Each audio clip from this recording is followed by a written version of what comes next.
পঞ্চানন পঞ্চানন 55 হ্যাঁ 55 না হ্যাঁ না ভুল বললাম? না কতগুলো গরু এনেছেন? আসলে বেশি না 10টা গরু। আসসালামু আলাইকুম প্রিয় বন্ধুরা, এখানে দেখেন কত সুন্দর একসাথে এক ঝাঁক গরু ঘাস খাচ্ছে। আর মনের সুখে আমার মনে হয় দেখুন গরু মাঠে ছাড়ছে, আপন মনে ঘাস খাচ্ছে।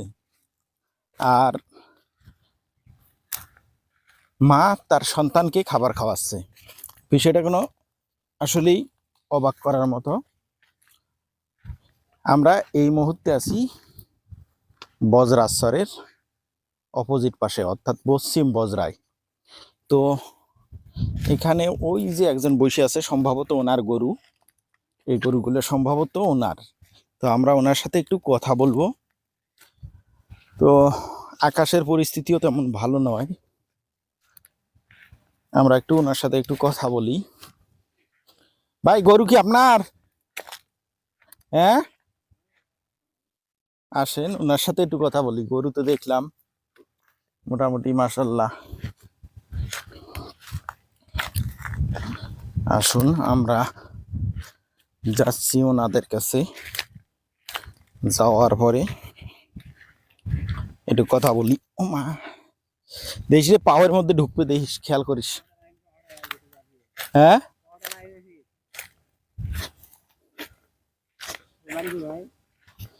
এই আপনাদের এইদিকে। আসসালামু আলাইকুম। হ্যাঁ আলহামদুলিল্লাহ ভালো আছি। আপনি গরু নিয়ে আসছেন না? হ্যাঁ বাড়ি কোথায়? বাড়ি পঞ্চানন পোষা পঞ্চানন পঞ্চানন 55 হ্যাঁ 55 না হ্যাঁ না ভুল বললাম? না কতগুলো গরু এনেছেন? আসলে বেশি না 10টা গরু। 10টা? হ্যাঁ এখানে তো মেলা গরু দেখা যাচ্ছে। এলা চাচারা আছে, ভাইয়েরা আছে, গাভী গরু আছে? গাই গরু আছে। গাভী গরু আছে না? হ্যাঁ গাই গরু 6টা আছে। 6টা গাভী হ্যাঁ আর বাচ্চা 4টে। বাচ্চা 4টে। এই যে কতগুলো দড়ি নিয়ে আসছেন দেখা যায়। দড়ি আছে তোমার মুখ টোপা দে এডি কি? টোপা এটা হচ্ছে টোপা গরুর মুখে টোপা। হ্যাঁ মানে এই টোপাগুলো আনছেন কেন, কি কাজে? ওই তো মাঝে আবাদ খায়। মানে নিয়ে আসতে যাইতে গরু অন্যের আবাদ খায়, হ্যাঁ এই জন্য টোপাগুলা দিয়ে নিয়ে যান। আবাদ তো খায় না, ক্ষতি করে না। হ্যাঁ হ্যাঁ, মানে দিয়ে নিয়ে যান আবার দিয়ে নিয়ে আসেন। হ্যাঁ এই আনার সময় আর যাওয়ার সময় নেন, শুধুমাত্র দেন, এই তো? হ্যাঁ মানে কি কি ফসল খায় যদি আপনি এটা না ব্যবহার করেন? পাট খায়, বাদাম না দিলে বাদাম খায়, ও ধান খায়, ধান বিছান ফেলা দিলে খায়, এলে খায়। প্রতিদিনই গরু নিয়ে আসেন? প্রতিদিনই। প্রতিদিন নিয়ে আসেন না? হ্যাঁ কখন আসেন আর কখন যান? ওই করে আসি 9টার সময়, যাই হলো 5টার সময়। আর এই 9টার সময় আসেন, 5টার সময় যান। হ্যাঁ বাড়িতে কি খড় খাওয়ান না, মানে খের খাওয়ান না? খের খাওয়াই না। খালি ঘাসের উপরেই থাকে না? হ্যাঁ গাছে ভরেই। তো এই যে এখন প্রতিদিনে কি এই জায়গাতে আসেন না বিভিন্ন দিন বিভিন্ন জায়গাতে আসেন? এই জায়গাতে প্রথমে ওই সামনে যাই, সামনে যান, এই এনে আসেন। হ্যাঁ মানুষ যদি এই ঘাস কাটি নিয়ে যায় খোয়ায়, আপনারা কাটেন না? না আমরা কাটাই না, শুধুমাত্র এই সকাল থেকে সন্ধ্যা পর্যন্ত খাওয়াই নিয়ে যান? হ্যাঁ সকালে বাসি মুখে নিয়ে আসি। হুম। ও বলে তো বাইকের সাইড দিয়ে সরতা নিয়ে সাইড বাইক নিয়ে যাই, বাইক হই। আর আর ওই ঘাসের পাশাপাশি আর কি খাওয়ান? আর কিছু না, ঘুরে বসি, বাইক বসিয়ে আছে। গুঁড়েও আছে, ভুসিও আছে, এটি হ্যাঁ খাওয়ান না? হ্যাঁ খের খাওয়াই না। খের খাওয়ান না? না তো প্রিয় বন্ধুরা, আমরা ঘুরতে ঘুরতে এসে দেখলাম এক জায়গায় বেশ কিছু গরু। তো ওখানে দাঁড়াইলাম, একটু দেখলাম। আপনারা ইতিমধ্যে দেখছেন, ওই ওই সাইডে দেখান।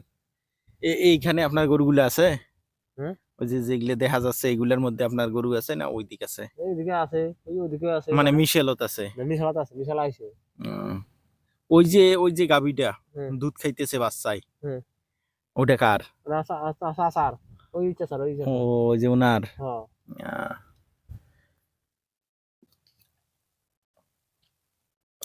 তাহলে সকাল থেকে বিকেল পর্যন্ত এই মাঠেই আপনার দিন শেষ। খাওয়া দাওয়া? খাওয়া দাওয়া দিয়ে যাবো। দিয়ে যাবে? হ্যাঁ বাড়ির কাছেই আসবে, দূরে অন্তর না। এই পাশে নাকি? এই পাশে বাড়ি। এই যেটি? হ্যাঁ ও, তো এই আপনার এখান থেকে হরিপুর কত কত দূর হয়? 2-3 কিলো। 2-3 কিলো? হ্যাঁ মানে এই মাঠের মধ্যেই খাওয়াই নিয়ে বেড়ান না? এই মাঠের মধ্যে নিয়ে বেড়াই, বেশি দূরে যাই না। বেশি দূরে যান না? না। প্রিয় বন্ধুরা, আজকে একদম মাঠে বসে একজন রাখাল ভাইয়ের সাথে গরু যারা নেওয়া আনা করে তাদেরকে রাখাল বলি আমরা, তাই না? হুম। তো একজন রাখাল ভাইয়ের সাথে তার সারাদিনের যে কাজ সেই সম্পর্কে কিছু জানতে পারলাম এবং শুনলাম। আসলে এক একজনের পেশা হচ্ছে এক এক রকম, এক একজন এক এক পেশার সাথে নিয়োজিত। এই ভাই তিনি সকাল হলেই গরু নিয়ে আসেন, সন্ধ্যা মানে বিকাল পর্যন্ত গরুকে খাওয়ান, এরপরে বাড়িতে যান। আবাদ কিস্তি বাড়ির আবাদ করার সময় আরেকজনে দেখাশুনে করে, আপনি শুধু গরু দেখাশোনা করেন। গরু প্রতিদিন দুধ কয় লিটার দেয়? 2-4টা করে 6 লিটার 8 লিটার এরকম করে।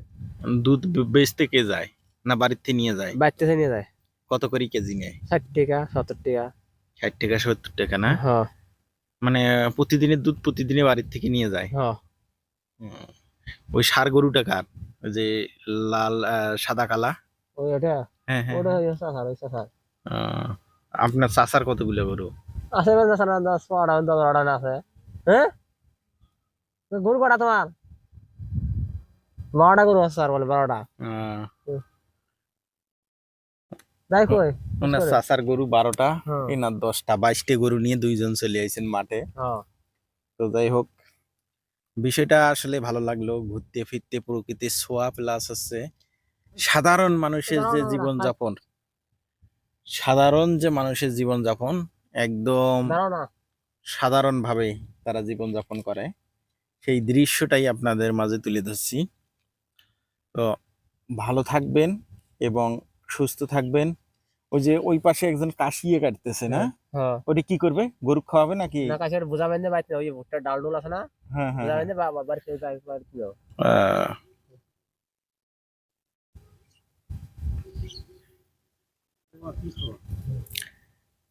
আপনাদের খবর জানতে আইছি যে আপনাদের কি খবর, এখন বর্ষার সিজন, কিভাবে চলতেছেন, কি করতেছেন, এই সব বিষয় নিয়েই মনে করেন জানতে আসলাম। আমরা তো থাকি মনে করেন যে একদম মবসালে, মানে একদম কামি, যেখানে নদীর কোনো ছোঁয়া নাই। আর ওইখানকার মানুষের চলাফেরা, জীবনযাত্রা, আপনাদের জীবনযাত্রার মধ্যে তো কিছুটা ডিফারেন্স আছে না?